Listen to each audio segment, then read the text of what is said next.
Just because a pretty young girl is a receptionist doesn't mean she's easy prey. I was 22 working the front desk at this law firm downtown. The partners barely acknowledged me except for Howard Finch, a senior attorney who did estate planning. Howard never used my actual name, just sweetheart, honey, or sweetie. He'd explain basic tasks like, I might not understand English. I smiled and took it because I needed the paycheck for my night classes in pre-law. 3 months in, I noticed something off. Howard had elderly clients coming in multiple times for estates that should have been closed. In my pre-law class, we just covered estate administration. Most wrap up in 6 to 9 months. Mrs. Chen's file had been open almost 2 years with 4 separate appointments. When I asked Howard about it, he waved me off with, just make the copies, hun. Then Dorothy came in crying. She was maybe 70, shaking at my desk. Her sister's estate was supposed to be worth $200,000, but she'd only received $94,000. Howard told her the rest went to taxes and fees, but her accountant said the math didn't work. I gave her the managing partner's card and suggested she talk to Joan instead. After Dorothy left, I couldn't stop thinking about it. My grandma had died 2 years before, and I remembered how careful my mom was with every dollar. The idea of someone stealing from grieving families made me furious. I started making extra copies of Howard's documents. I also started a notebook at home, writing down every weird appointment, every suspicious check, every client whose file should have been closed. It started as venting but turned into a clear pattern. My boyfriend thought I was being paranoid. I wasn't trying to build a case,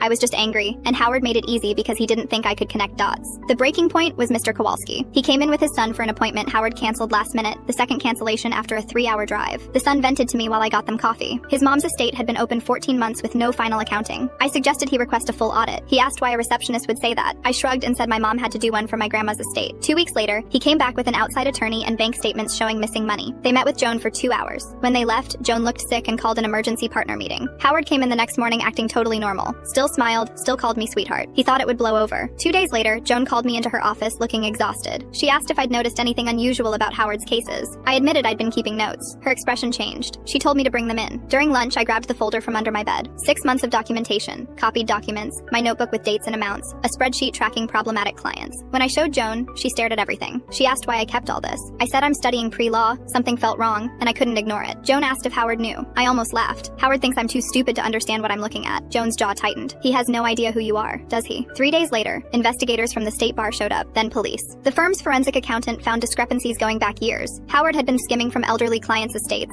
$5,000 to $10,000 per case, more if they had no family watching. My documentation gave them the roadmap with specific dates, clients, and amounts. Howard got arrested at the office on a Thursday morning. I was at the front desk when detectives walked him through the lobby in handcuffs. He saw me watching, and I watched the realization hit his face. The girl he'd called sweetheart had just destroyed his career. He got disbarred, pleaded guilty to embezzlement and fraud, got 4 years in prison plus restitution. Joan offered me a paralegal position with double my salary. I took it, finished my pre-law program, and I'm applying to law schools this year. At least Howard won't be calling anyone sweetheart anymore.